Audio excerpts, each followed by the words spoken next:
Super view TV কোম্পানির কলকাতা জোনের agent হিসেবে গ্রাম বাংলায় ঘুরে বেড়াতে হয় সুমনকে। চষে বেড়াতে হয় এক শহর থেকে অন্য শহর, এক জেলা থেকে অন্য জেলা। এইরকমই ঘুরতে ঘুরতে সে অনেকদিন পরে এসেছে পানিপাতিনিতে। পানিপাতিনি বাসস্ট্যান্ডের কয়েক হাত তফাতে মা জগদম্বা লজে বছর কাবারই ঘর রাখা থাকে সুমনের। কোম্পানি পেমেন্ট করে। কোম্পানির আরো অনেক এজেন্ট আছে। বছর ভরই তাদের যাতায়াত চলে পানিপাতিনিতে। ঠিক শহর না হলেও পানিপাতিনিতে video parlour, internet parlour, beauty parlour আর মোবাইল ফোন পরিষেবা পুরোপুরি ঢুকে গেছে। কদিন ধরে বেশ ঠান্ডা পড়েছে। হোটেলের কাউন্টারে গলায় মাফলার জড়িয়ে বসেছিলেন হোটেলের মালিক শ্যামবাবু। তিনি সুমনকে দেখে খুশি হয়ে বললেন, আসুন সুমন ভাই, আসুন আসুন আসুন, এবার অনেকদিন পরে যে। হ্যাঁ, তা প্রায় 1 বছর পর এলাম। নমস্কার, আপনারা সব কেমন আছেন শ্যামবাবু? নমস্কার নমস্কার, মা মহামায়ার আশীর্বাদে তা একরকম আছি। আপনার সব খবর ভালো তো ভাই? হ্যাঁ, চলে যাচ্ছে আর কি। পানিপাতিনির কাজ একদিনের মধ্যেই শেষ হয়ে গেল সুমনের। তাই পরদিন সে আর হোটেল থেকে বেরোয়নি। হোটেলে বসেই ডিস্ট্রিবিউটরের ঘর থেকে কালেক্ট করে আনা তথ্যগুলো এক জায়গায় এনে রিপোর্ট তৈরি করে ফেলল। তারপর সন্ধ্যের সময় জ্যাকেটটা গায়ে চড়িয়ে বেরিয়ে পড়ল ঘুরতে। পানিপাতিনি জায়গাটা বেশ মনোরম। লোকজন, গাড়ি ঘোড়া, দোকানপাট থাকলেও গ্যাঞ্জাম নেই। এখানকার চমচমের খুব সুনাম আছে।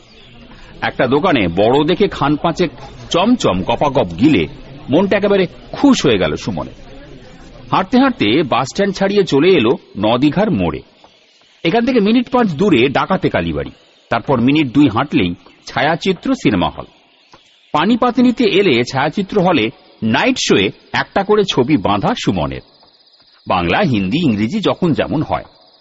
জীবনে অনেক সিনেমাই দেখেছে সুমন। তার উপর এখন টিভির দৌলতে ঘরে বসেই রিমোট টিপে যত খুশি সিনেমা দেখো। তাই সিনেমা দেখাটা সুমনের লক্ষ্য নয়। তার আসল উদ্দেশ্য হল টাইম পাস। বাড়তি হল সিনেমা হলের মালিক রবিবাবুর সঙ্গে একটু আড্ডা মেরে আসা। টিভি আর সিনেমা নিজেরা ভাই ভাই না হলেও ভাইরা ভাই তো বটেই। অতএব রবিবাবু বলতে গেলে তার লাইনেরই লোক। কিন্তু হাঁটতে হাঁটতে ছায়াচিত্র হলের সামনে পৌঁছে সুমন হতাশ হল। টিভির দাপটে সিনেমা ব্যবসার হাল দিনে দিনে খারাপ হচ্ছে সে জানে। তার জন্য রবিবাবু তাকে খোঁচা মেরে কথাও শোনান। কিন্তু তাই বলে এই অবস্থা। সার্চ লাইট, ডে লাইট দূরের কথা, টিম টিম করে একটা লো ভোল্টেজের বাতি জ্বলছে। তাতে হলের গায়ে লাগানো ছবির পোস্টারটাও ঠিকমতো পড়া যাচ্ছে না। লোকজনও আশেপাশে বিশেষ চোখে পড়ছিল না। কাউন্টারে মুখ পর্যন্ত চাদরে ঢেকে একজন বসে বসে চিমোচ্ছিল। লোকটাকে ঠিক চিনতে পারল না সুমন।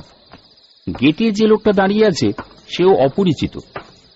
তার চেয়ে বড় কথা, গেটকিপারের পাশেই রবিবাবু দাঁড়িয়ে থাকেন। কিরকম কি টিকিট বিক্রি হলো নিজে দাঁড়িয়ে থেকে তদারক করেন। কিন্তু আজ তো তিনি নেই। সুমন জিজ্ঞেস করল, আচ্ছা রবিবাবু কোথায় বলতে পারেন? গেটকিপার মুখ তুলে তাকালো সুমনের দিকে। এরও আপাতমস্তক ঢাকা চাদরে। লোকটা বেশ রোগা, তবে চোখ দুটো জলজল করছে। পাল্টা প্রশ্ন করল, কোন রবিবাবু? এই হাউসের মালিক রবিবাবু, রবিরঞ্জন দাস। ও, উনি তো আজ আসেননি। ও, আসেননি? না, উনি ব্যস্ত আছেন কাজে। এই বলেই লোকটা মুখ ঘুরিয়ে নিল। তার মানে আজ শুধু সিনেমা দেখাই হবে, রবিবাবুর সঙ্গে আড্ডাটা আর হবে না। ভারী রসিক মানুষ তিনি। মুখ চোখে নানান ভঙ্গি করে এক একটা এমন মজার কথা বলেন যে হাসি পেয়ে যায়। ব্যবসার এই দুরবস্থার মধ্যে কি করে এত হাসি খুঁজে পান কে জানে। মনটা একটু দমে গেল সুমনের। কিছুক্ষণ চুপ করে দাঁড়িয়ে থেকে আস্তে আস্তে সে এগিয়ে গেল ছবির ডিসপ্লে বোর্ডের দিকে। একটা বাংলা সিনেমা চলছে। স্টিল ফটোগ্রাফ দেখে স্পষ্ট বোঝাই যাচ্ছিল যে এটা একটা ভূতের সিনেমা। কিন্তু অসম্ভব বোকা বোকা নাম। দেখা হবে মাঝরাতে। সুমন এগিয়ে গেল টিকিট ঘরের দিকে। ব্যালকানির একটা টিকিট কেটে ঢুকে পড়ল হলে। গেটকিপার টিকিটটা ছিঁড়ে অর্ধেকটা তার হাতে ধরিয়ে দিয়ে বলল, লাইটম্যান নেই, আপনি আপনার মতো জায়গা বেছে নিয়ে বসে পড়ুন। যা বাবা, লাইটম্যানও নেই? না, এইভাবে বেশি দিন রবিবাবু ব্যবসাটাকে টানতে পারবেন বলে মনে হয় না। যে কোনোদিন হাউসে তালা পড়বে। যাক গে, দোতলা সিঁড়ির মুখে একটা জিরো পাওয়ারের আলো জ্বললেও ব্যালকনিটা পুরোপুরি অন্ধকার। অনেককাল ধরে এখানে সুমনের যাতায়াত, তাই লাইটের সুইচ খুঁজে পেতে অসুবিধে হল না। আলো জ্বালিয়ে পিছনের দিকে একটা ভালো জায়গা দেখে সে সিটে বসে পড়ল। সারি সারি সিট ফাঁকা পড়ে আছে, একটা লোকও নেই।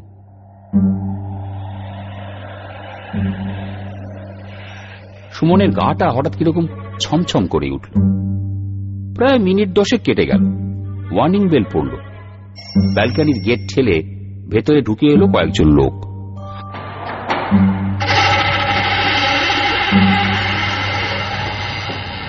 তারা নিজেদের মতো জায়গা খুঁজে নিয়ে বসে পড়ল ছড়িয়ে ছিটিয়ে। সিনেমা শুরু হয়ে গেল। গেট থেকে ওপরে এসে ব্যালকনি লাইটটা নিভিয়ে দিয়ে গেট টেনে দিয়ে চলে গেল গেটকিপার। কয়েকটা বোকা বোকা অ্যাডের পর পর্দায় ফুটে উঠল রক্ত চুষে খাচ্ছে এমন একটা হায়নার মুখ। ব্যাকগ্রাউন্ডে শ্মশান, দাউ দাউ করে চিতা জ্বলছে, নানান সাইজের মরার মাথা নাচতে নাচতে ফুটিয়ে তুলছে সিনেমার টাইটেল, দেখা হবে মাঝরাতে। বাহ, এই টেকনিক তো। নামটা যাই হোক, মনে হচ্ছে গল্পটা জমে যেতে পারে। সুমন পিঠ টান টান করে বসল। সিনেমা শুরু হল। এক ভদ্রমহিলার ওপর ভূত ভর করেছে। ভদ্রমহিলা অসামান্যা সুন্দরী, চোখ কপালে তুলে অপ্রকৃতিস্থের মতন তিনি সারা ঘরময় ঘুরে বেড়াচ্ছেন আর চিৎকার করে বলছেন, আমার রক্ত দে, আমি রক্ত খাবো। বড্ড খিদে আমার, কতদিন রক্ত খাইনি, কতদিন রক্ত খাইনি। বড্ড খিদে আমার, কতদিন রক্ত খাইনি। আমার রক্ত দে, আমি রক্ত খাবো। ভদ্রমহিলা দুর্দান্ত অ্যাক্টিং করছেন, এমন জীবন্ত অ্যাক্টিং যে রীতিমতো ভয় ভয় করে উঠল সুমনের। আচমকাই ভদ্রমহিলার সারা শরীরে প্রচন্ড একটা ঝাঁকুনি উঠল। তারপর খুব ধীরে ধীরে তার চোখ দুটো স্বাভাবিক হয়ে এলো।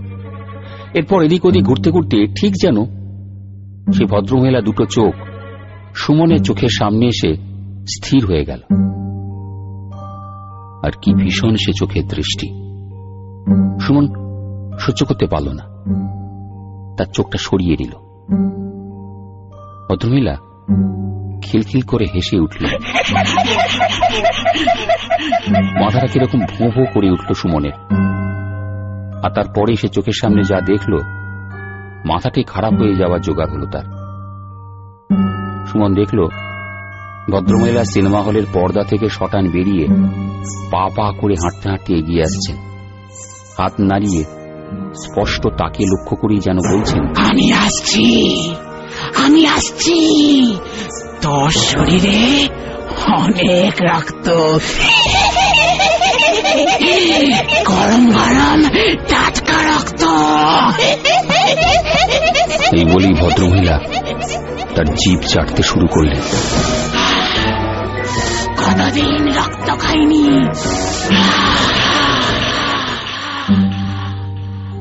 পর্দা থেকে ছবির মানুষ নেমেও আসে, এতটা বাড়াবাড়ি কিছুতেই সম্ভব নয়। নির্ঘাত কিছু একটা গোলমাল আছে এর মধ্যে। সিট থেকে তরাক করে উঠে পড়ল সুমন। সঙ্গে সঙ্গে ব্যালকনির দর্শকরা সকলে একটা অদ্ভুত গলায় হেসে উঠল। সুমন চমকে উঠে তাকিয়ে দেখল দর্শক কই, 5টা সিটে স্রেফ 5টা কঙ্কাল বসে আছে। না, যথেষ্ট হয়েছে। মাথায় থাকুক আমার সিনেমা দেখা, মাথায় থাকুক আমার টাইম পাস। আর্তনাদ করে সুমন হুড়মুড়িয়ে ব্যালকনির গেট ঠেলে ছুটল সিঁড়ির দিকে। সিঁড়ি ভেঙে নিচে নেমে প্রাণপণে ছুটতে লাগলো। ছুটছে ছুটছে ছুটছে, তারপরে আর কিচ্ছু মনে নেই তার।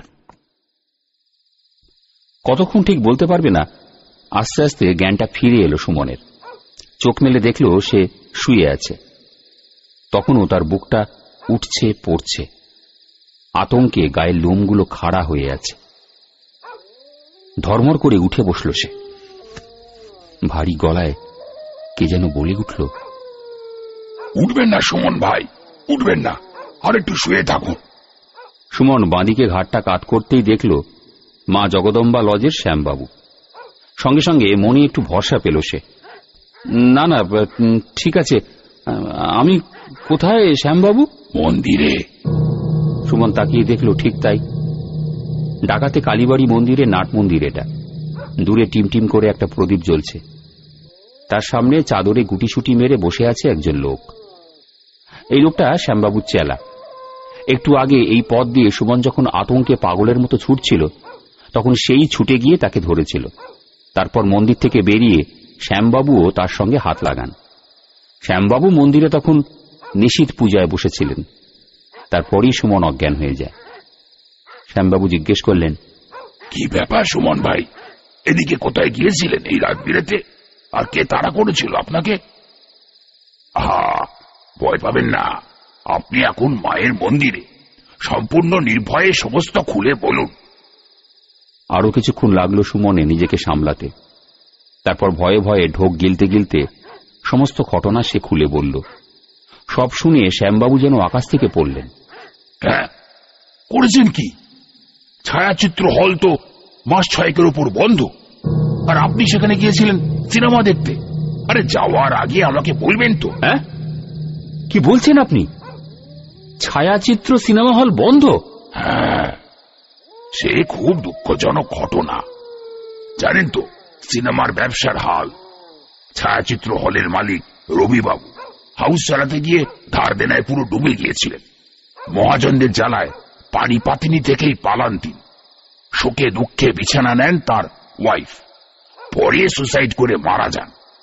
হ্যাঁ, দাঁড়ান দাঁড়ান দাঁড়ান, ভদ্রমহিলার কি জোড়া ভুরু ছিল? হ্যাঁ, ঠিক ঠিক ঠিক, এই তল্লাটে তার মতো সুন্দরী আরেকটিও ছিল না। আপনি কি করে জানলেন সুমন ভাই? সুমন তখন একটু আগে সিনেমা দেখতে গিয়ে তার অভিজ্ঞতার কথা বলল। শুনে শ্যামবাবুর চোখ গোল হয়ে গেল। কপালে হাত ঠেকিয়ে প্রণাম করে বললেন, জোর বাঁচান বেঁচে গিয়েছেন ভাই, মা মহামায়াই আপনাকে রক্ষা করেছেন। সুমন ঘড়ির দিকে চেয়ে দেখল রাত 10টা বেজে গেছে। হোটেলের সারাদিনের হিসেব বুঝে নিয়ে এই সময় রোজই মন্দিরে চলে আসেন শ্যামবাবু। নিশীথ পুজো সেরে এখান থেকে নিজের বাড়ি চলে যান। কিন্তু আজ আর বাড়ি না ফিরে সুমনকে হোটেলে পৌঁছে দিতে চললেন। সুমনও না করল না। এখনো ভয়ে চমকে চমকে উঠছে বুকটা তার। নদীঘা মোড়ের দিকে যাওয়ার আগে শ্যামবাবু হঠাৎ থমকে দাঁড়িয়ে পড়লেন। আঙুল তুলে দূরে দেখিয়ে বললেন, ওই আপনার ছায়াচিত্র হল, দেখতে পাচ্ছেন কিছু? সুমন ভয়ে ভয়ে তাকালো। এখান থেকে ছোট্ট একটা মাঠ পেরিয়ে তারপর ছায়াচিত্র সিনেমা হল। কিন্তু কোথায় হল? চিহ্নমাত্র কিচ্ছু দেখা যাচ্ছে না। অন্ধকার খুটখুট করছে। শ্যামবাবু ঠিকই বলেছেন, মা মহামায়ার কৃপা ছাড়া আজ বেঁচে ফিরতে হতো না তাকে। হোটেলে ফিরে কিছু খেতে ইচ্ছে করল না সুমনের। বড় এক ঘটি জল খেয়ে শ্যামবাবুকে গুড নাইট জানিয়ে তাড়াতাড়ি লেপ টেনে শুয়ে পড়ল। রাতটা কাটিয়ে ভালোই ভালো এখান থেকে পালাতে পারলে বাঁচে। কিন্তু সব হিসেব কি আর মানুষের ঠিকঠাক থাকে না ঠিকঠাক হয়? মাঝরাতে হঠাৎ ঘুমটা ভেঙে গেল সুমনের। চোখ মেলে চেয়ে হাড় হিম হয়ে গেল তার। মশারি ঠেলে কালো একটা গোল অন্ধকার ঝুঁকে পড়েছে তার মুখের ওপর। লেপ ছুঁড়ে মশারি ছিঁড়ে নেমে পড়ল সুমন নিচে। চিৎকার করে বলল, কে কে ওখানে, কে? অন্ধকারের ভেতর থেকে কে যেন বলে উঠল, চেঁচাবেন না সুমন বাবু, একদম চেঁচাবেন না। অন্ধকারটা চোখে সয়ে যেতেই সুমন দেখল ঘরের মধ্যে দাঁড়িয়ে আছেন ছায়াচিত্র সিনেমা হলের জলজ্যান্ত মালিক রবিবাবু। সেই মাঝারি হাইট, ফর্সা রং, চোখে হাই পাওয়ার রিমলেস চশমা, ঠোঁটের কোণে বাঁকা হাসি। কি আপনি আপনি এখানে কি করে এলেন? আপনি আপনি আমার ঘরে ঢুকলেন কি করে? হ্যাঁ রবিবাবু?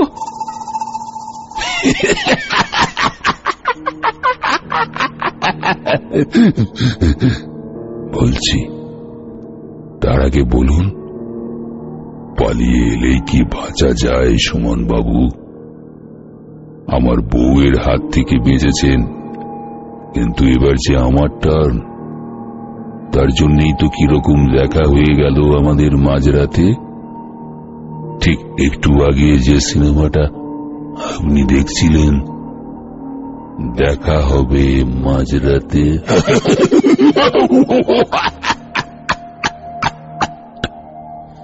রক্ত জল হয়ে গেল সুমনের। কাঁপা কাঁপা গলায় বলল, আপনি? হ্যাঁ, ঠিকই ধরেছেন। শ্যামবাবু আপনাকে রং ইনফরমেশন দিয়েছেন সুমন বাবু।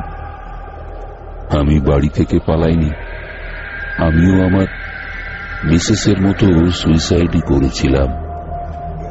নদীতে ডেড বডি ভেসে গিয়েছিল বলে কেউ আমাকে ট্রেস করতে পারেনি, কেউ না।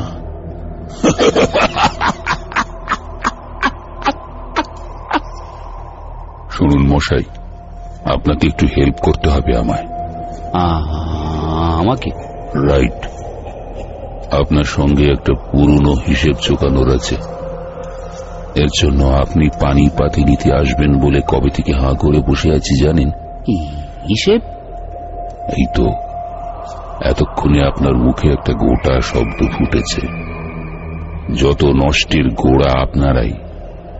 আপনাদের টিভি কোম্পানি আমাদের পথে বসিয়েছে, আমাদের এতদিনের সাধের ব্যবসা ডকে তুলে দিয়েছে, বিশেষ করে মফস্বলে।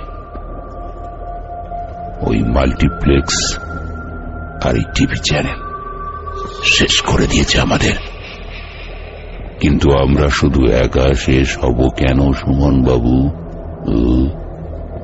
আপনাকেও আমাদের পার্টনার হতে হবে।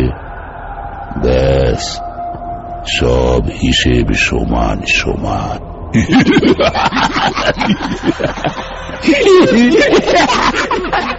রবিবাবু অট্ট হাসিতে ফেটে পড়লেন। সুমন চেয়ে রইল। চেয়ে থাকতে থাকতে হঠাৎ তার মনে হলো আর সে ভয় পাচ্ছে না। আসলে খুব বেশি ভয় পেলে মানুষের ভয় বোধটাই কিরকম যেন অসাড় হয়ে যায়। সুমনেরও তাই হয়েছে।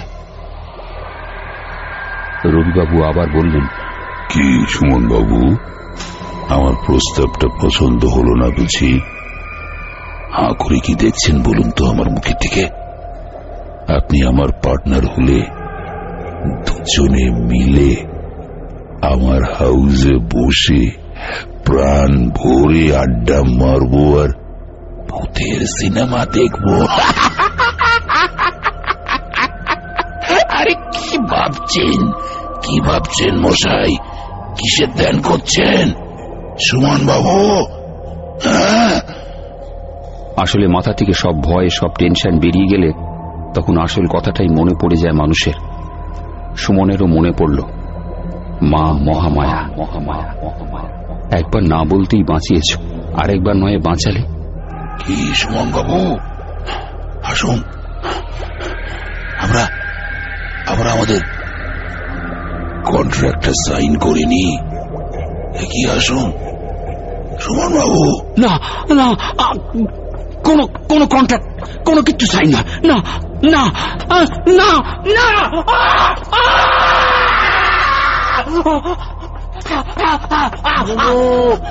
আসুন সুমন বাবু, আপনি তো ভূতের সিনেমা দেখতে ভালোবাসেন।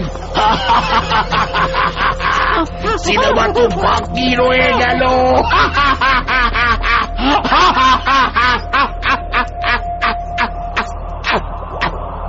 Oh